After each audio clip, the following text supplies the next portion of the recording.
Salam, salam outsider, le débrief commence maintenant. Mais où est passé Cristiano Ronaldo? C'est la question à se poser. Manchester United s'est envolé pour la pré-saison. Eric Ten Hag, il est arrivé, il a un travail à faire. Ce travail-là, c'est quoi? C'est de redresser le club de United qui ne s'est pas qualifié en Ligue des Champions. Ramener United, je dis bien, au sommet du football anglais. Ce travail-là n'est pas facile, vous-même, vous le savez. Solskjaer a fini deuxième, mais c'était compliqué. Mourinho a gagné une Europa League et tout ça, il a fini deuxième, mais c'était compliqué. Depuis des années et des années, United cherche, je dis bien, quelqu'un capable de remettre, je dis, le club au top du top.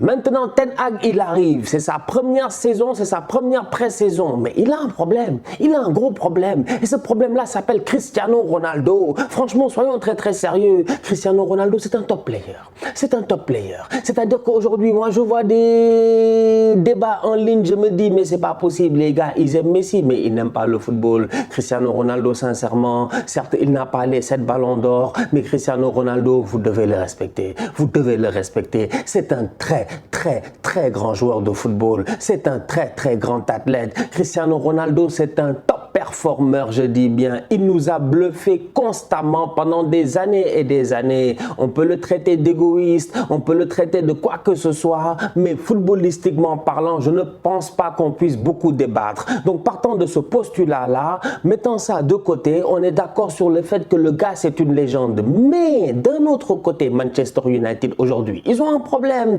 Parce que United, comme je dis, ils doivent se relancer. Ils ont donné les clés du navire à Ten Hag. Et pour que Ten Hag, je dis bien, puisse partir à l'abordage, eh ben, il faudrait que le navire il soit complet. Mais en ce moment, le navire est incomplet. Et parmi les gens qui ne sont pas là, il y en a un qui est très important. C'est pas n'importe qui. C'est une légende du club. C'est une légende du football tout court. C'est Ronaldo.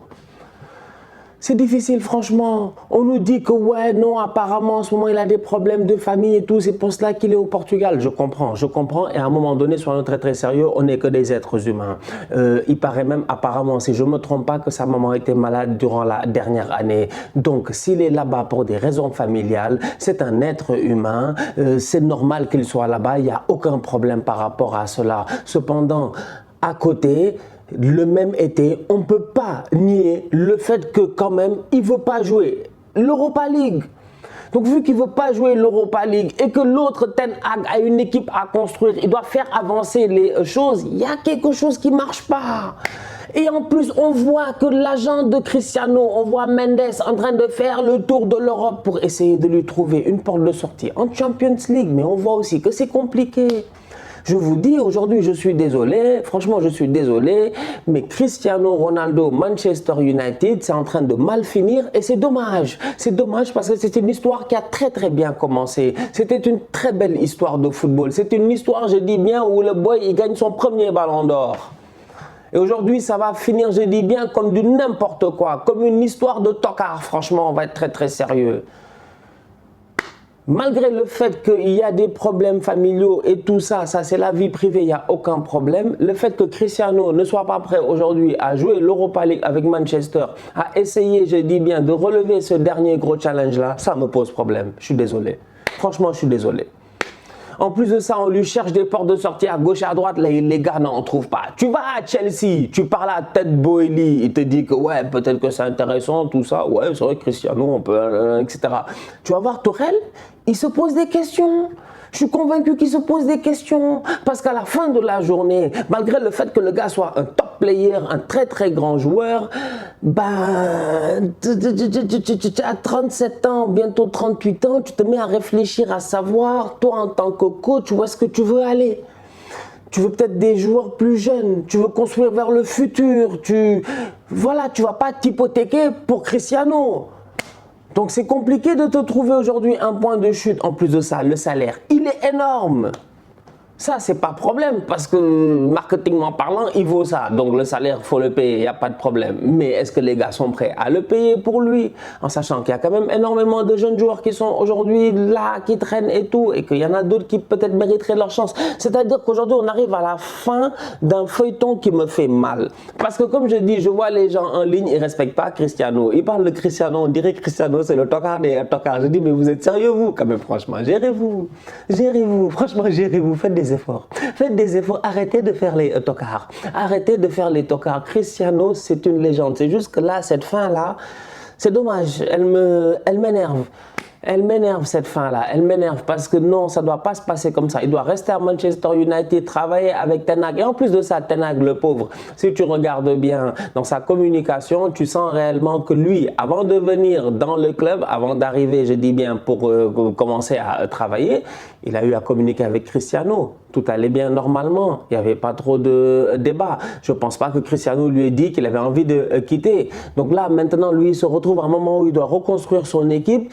Une équipe en plus avec plein de tocards, des Sancho, des Rashford, tous les boys là, il faut que les boys là, ils se remettent au niveau. Et tu as un Cristiano, tu ne sais pas s'il va jouer avec toi ou pas. C'est compliqué, d'autant plus que vous savez que la relation entre Cristiano et tous les jeunes ne marche pas. En fait, j'ai même l'impression que c'est que ça va plus, en fait, ça va plus. Faites la vérité, il faut qu'on soit très très sérieux. C'est que Cristiano doit quitter Manchester United. Maintenant, le problème c'est est-ce qu'il y a un club qui est capable de le prendre? Et c'est dommage qu'il quitte Manchester United de la sorte là parce que ça gâche l'histoire. Et c'est ça. Les boys ne s'entendent pas avec lui. Les Rashford, les Sancho, les je ne sais pas quoi, tous ces enfants-là, ouais, ils étaient là en train de célébrer quand ils marquaient Sioux et tout. Mais en réalité, tu sens réellement qu'il y a je sais pas, il y a un cap générationnel entre Cristiano Ronaldo et cette jeunesse-là. Ça marche pas. Harry Maguire, ce tocard-là, sur le terrain, il ne fait absolument rien de bon.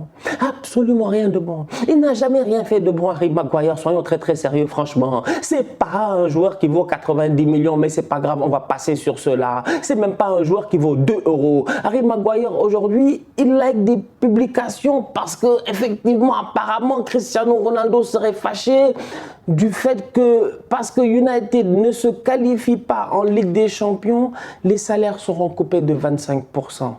Apparemment, Ronaldo n'a pas aimé ça, tout ça, etc.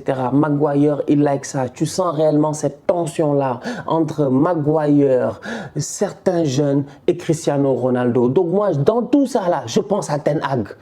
Je me dis, mais purée, je vous avais dit au début de la saison, avant que la saison finisse, avant même que Ten Hag soit appointé, soit engagé, je vous avais dit que United, pour construire, il faut du ciment, de l'eau, des maçons, des ressources humaines. United, il n'y a pas de ressources, il n'y a pas d'humains, il n'y a rien. C'est compliqué. En fait, c'est le bordel en ce moment dans ce club. Et j'ai mal parce que je me dis que franchement, en toute honnêteté, et vous savez hein, à quel point je suis un fan d'Arsenal, tout ça et tout. Mais pour moi, pour la beauté du football anglais, moi j'aime qu'on soit tous autant.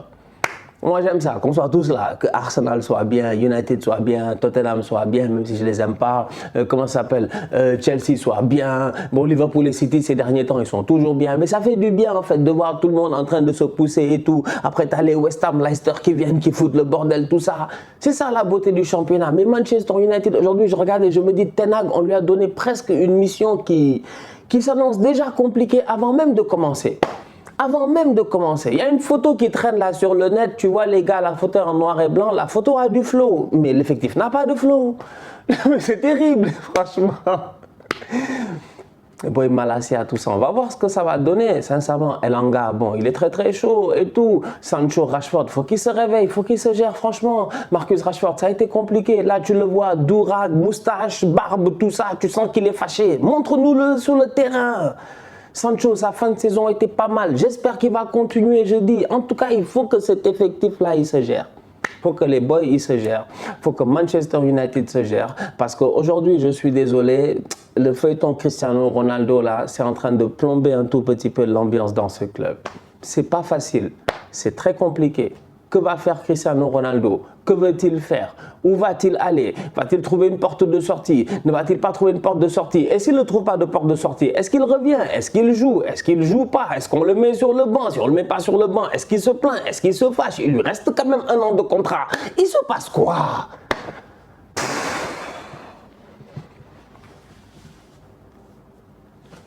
Compliqué. Ce que je trouve dommage, c'est qu'en plus de ça, récemment United, ils ont dévoilé leur nouveau maillot, tranquille, il est pas mal, voilà, ils ont dévoilé le nouveau maillot, le col, tu sens que le swag il est là-bas. Bref, tout ça pour dire que les boys de United, ils dévoilent le maillot et c'est qui la tête d'affiche? C'est Cristiano. Les photos, elles ont été prises il y a 5-6 semaines, etc., au moment de la fin de saison. Mais à ce moment-là, il allait rester et il savait qu'ils allaient jouer l'Europa League. En fait, en ce moment, franchement, je suis désolé. Je suis désolé. Je sais qu'il y a des grands fans de Cristiano Ronaldo, tu vois. Mais je pense que ceux qui me regardent, qui me connaissent réellement, savent à quel point je n'ai pas de problème. Cristiano, Messi, tout ça, franchement, comme dirait Claude Makelele, je m'en bats les couilles. C'est pas mon problème. Moi, je suis là, j'analyse, je regarde, je dis ce qui est dans ma tête. Mais en ce moment, j'ai un dilemme Cristiano, quoi. Le club compte sur lui, ils ne veulent pas le vendre. Ils ne veulent pas le vendre. Franchement, ils ne sont pas intéressés à le vendre. Je ne pense pas que Manchester soit intéressé à vendre Cristiano. Ils comptent sur lui. Mais tu ne sais pas si c'est la direction qui compte sur lui ou c'est le coach qui compte sur lui ou c'est...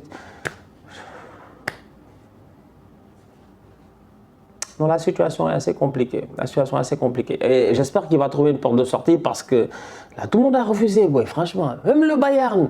Le Bayern, ils ont dit que ouais, dans leur philosophie, je ne sais pas quoi. Tu sais, les Allemands, ils sont indisciplinés. On va en parler bientôt dans une vidéo. Les Allemands, ils sont très indisciplinés. Alors là, eux, je dis, eux, c'est les champions du foutage de gueule. Eux, c'est même pas sérieux ce qu'ils font, franchement.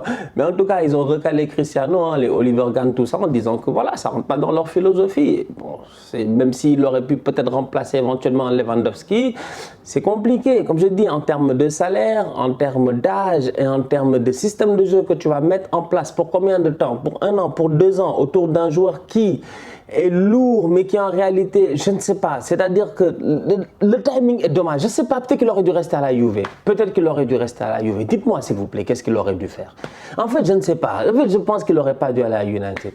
Parce que là, je réfléchis, je me dis, Messi, quand il va quitter Paris, il quitte Paris comment? Messi, il quitte Paris comment? C'est quoi les hypothèses?